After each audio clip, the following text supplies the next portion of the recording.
Hi, I'm Jamie Dowser here at SAF Congress in Amsterdam. I'm delighted to be speaking with Mike Koziar from Intertek, Caleb Brett. Now, it's going to be a bit of a different interview, this one, compared to the usual ones. Intertek, Caleb Brett have been a partner of SAF Congress since its inception 5 years ago in a small room in Amsterdam.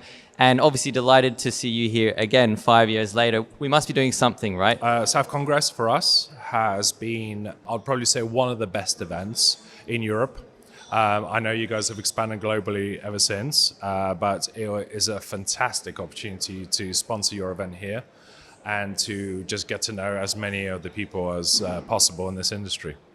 Yeah, I mean, before we jumped on camera here, we had a chat and we talked about, what we would do in this interview. And I think we talked about what that kind of last 5 years has looked like, because when we think about SAF, it's been a huge difference in terms of where we were in 21, 22 to where we are now.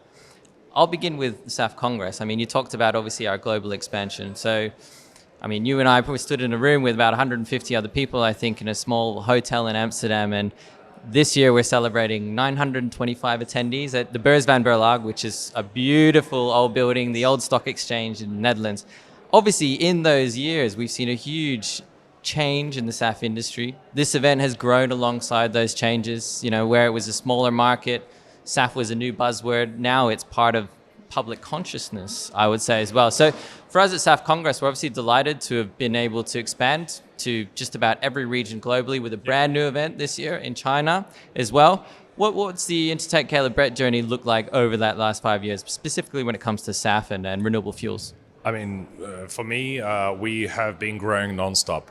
Week on week, we are building new capabilities, we are building new knowledge, we are supporting clients from the first liter to 100 KT. We do a lot of research and development. We have a huge portfolio of new clients that are essentially displacing some of the old fossil majors to production. And I personally am super excited about the future in terms of the way that the market is moving, the way the mandates are moving, the way that the policy is supporting production, and the way that the investment market is also supporting the production side of it. In general, I would probably say complexities are still there. Let's not disagree. It's a new market, right? So it would always be a place where there's a lot of questions, right? But the thing is that over the next 10 years, we've got to do something, and Europe is definitely leading the way. I'd probably say US and the Far East are also trying to catch up, but SAF isn't going away, your event is not going away, and we are definitely in the market for real.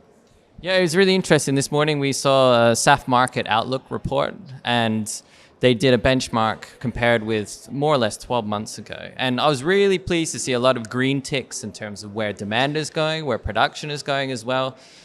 For occasional bad press, it's really great to see that the industry is actually moving. There's been a lot of deep dive and analysis into it. Yeah. And it is really exciting what the future holds and the promise that holds as well.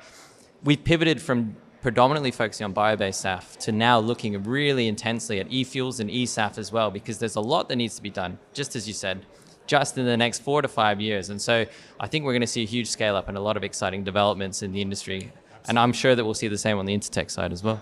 Absolutely. And I mean, as you mentioned just now, so a lot of I've seen the themes develop over the last 5 years in the SAF Congress, and we started with essentially biofuels-based feedstocks into sustainable aviation fuels. But the key theme here, and I think a lot of the clients here are talking about e-fuels, synthetic fuels, and how we meet those mandates. And the best bit about being part of Caleb Brett here is the fact that we can actually guide our clients into essentially literally R&D into milliliters all the way to 100 KT production, as I mentioned.